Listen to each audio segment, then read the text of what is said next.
Hey, what's going on, everybody? Welcome back to another video. Today is it's a water change day, and it's dealing with what do they call it? MTS, multi-tank syndrome. This is the 10 gallon I've been rocking for a hot minute now, and then I moved and I still have it. It's really cool. I got it from Neptune Aquatics. I think it was Neptune Aquatics in the Bay Area a while ago. It's an Aqua Japan tank. It's actually really nice.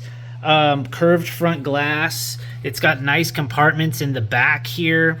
I printed a little caddy that I wanted to throw back here, but it kind of fell, and so now this is a little busted, but the goal is that it'll sit and kind of chill right here. Probably with the water flow, it's going to go all the way down, so I was kind of hoping I could get it to stay. But fill this with media. My thought was that, I'm moving stuff around really quick, but my thought was I could take some of the pond matrix, or not pond matrix, but, you know, whatever matrix down there, and fill that so I have some beneficial bacteria just to keep it going. But really, this video is going to be about basically how to start a tank when you already have a tank.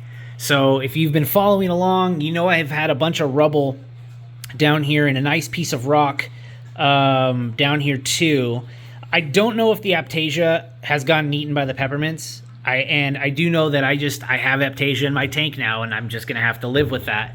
To the point where not that long ago I was cleaning the tank and there's literal like Aptasias on the power cord. So yeah, I'm gonna have a problem here soon.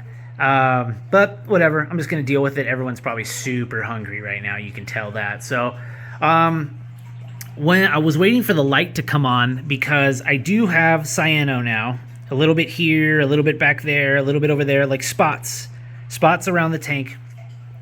So my goal is I'm gonna put the sand in the tank, gonna take the rock, throw it into here, and then I'm gonna take some of this water, probably fill up half the display with tank water, and then I'm going to do a massive water change on the main display, and then once I do that, I'm going to take the leftover water here that I have in my Brute canister, fill this tank with all new nice water, get this going. That way I've got seeded rock, seeded water, we'll call it, and then on top of that, when I turn this on, technically it's like this tank's just existed, you know? It'll be clean sand, so I'm pretty sure I'll deal with like a diatom bloom or something.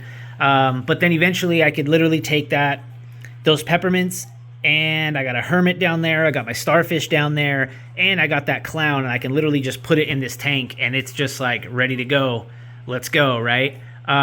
So that's the goal today. Massive water change, start up a tank. So we've got 1 tank, 2 tank. I'm sure in the next video I'll have 10 tanks, but yeah, I'll check in with you guys. All right, I pulled the rock out, and this is a cool little scape I could come up with. I got one more piece I didn't know what to do with.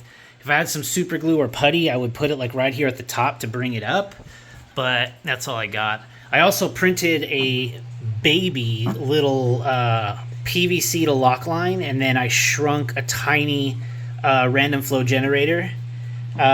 Technically I'm using the wrong side of this angle deal. Like, this should be bigger, but I don't know. We'll see how this goes. It's pretty snug. It's kind of cool. I also have an Eheim surface skimmer, so I'll try to get that somewhere here also, just to help with the surface skim. But yeah, like I said, I got pond matrix in the back of this. I was really hoping that it would stay up, but obviously it's too heavy, so I might reprint it so it's a little bit more stable.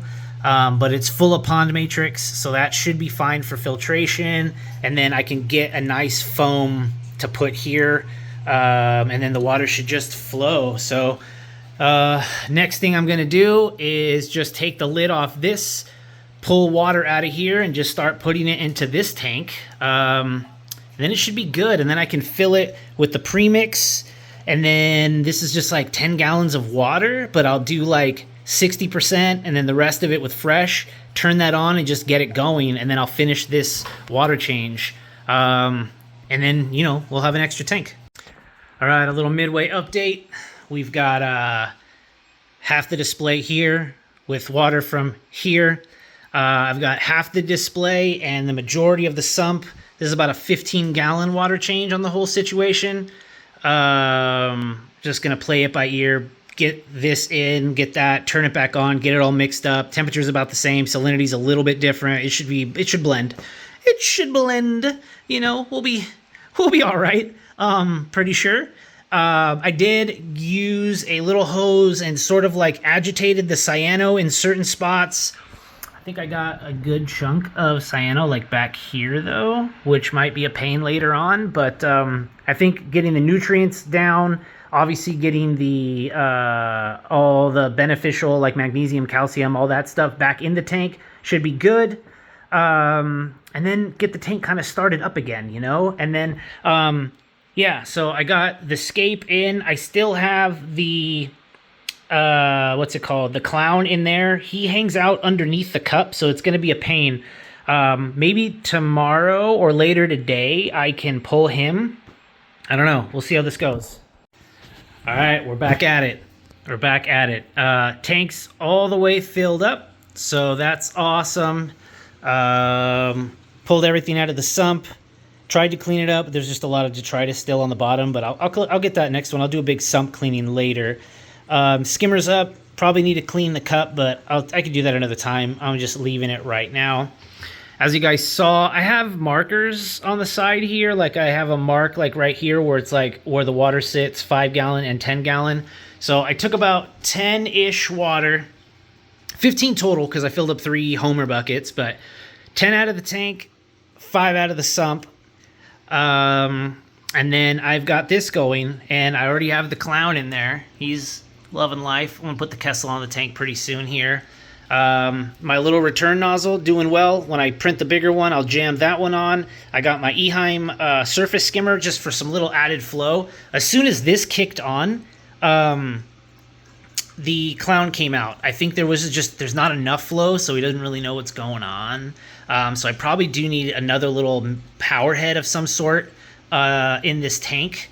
But overall, it's pretty good. I need to get a little extension cord here for the heater because it doesn't seem to actually make it all the way to the bottom, but I'm going to need to get its own little setup there. But this tank's doing cool. I'm going to throw the Kessel on it, and then my whole goal is I throw my Jolly Rancher in there, and then I think I have another NEM back here that just kind of moved, so I might just throw that in there, and then I can rock 2 of the NEMs that are kind of like floating away, throw them in this tank, and then this tank is just going to be straight up just how it is now. I listened to what you guys were saying about the torches getting flapped around, so what I did was I moved the power head forward, and then what I noticed is while the tank was off, completely no flow, the gonnies really puffed out, right? So I kind of put 2 and 2 together with what the comment section said and what I saw off the gonnies. This was at like 80%, like boom, boom. And they would come out, but they'd be really like, you know what I'm saying? So I dropped this to 40%, may go 45, see what 50 kind of looks like. It's on pulse right now. I could put it on random. That might be even better to just kind of like give it a random kind of flow. But if I can maintain this puffiness of my gonnies, I think that's going to make them much more healthy. But overall, tank's doing really well.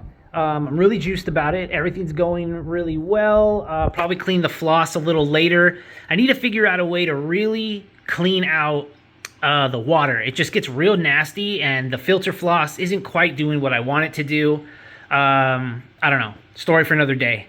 Either way, guys, I'll probably wrap this one up. But moral of the story is, if you have a sump, throw some rock in there, and then one day you're going to end up with a tank, and then you're going to be like, hey, I can start another tank, and then I can start another tank, and then we have multi-tank syndrome. So, yeah. Thanks for watching. Thanks for tuning in. I'm going to go ahead and kind of clean up my office here more, and then by midweek, I'll post a little update, see how the tank is doing. I might need to get something to eat, a little bit of this hair algae, and then I'll be slowly addressing the cyano over time. I just feel like if I maintain my nutrients, and then I'll just do a couple more water changes, try to suck up as much as I can, and you know, as long as it's not covering up any crazy corals, the tank's feeling healthy, it's looking healthy. Cyano's just one of those things we're just going to have to maintain. I don't want to do any crazy blackouts unless it gets too crazy. But again, as long as I maintain my nutrients, it might back out with my light schedule. It's probably just going to be like always meeting in the middle. But we'll see how this goes. Thanks for watching, everybody. Catch you in the next one. Peace.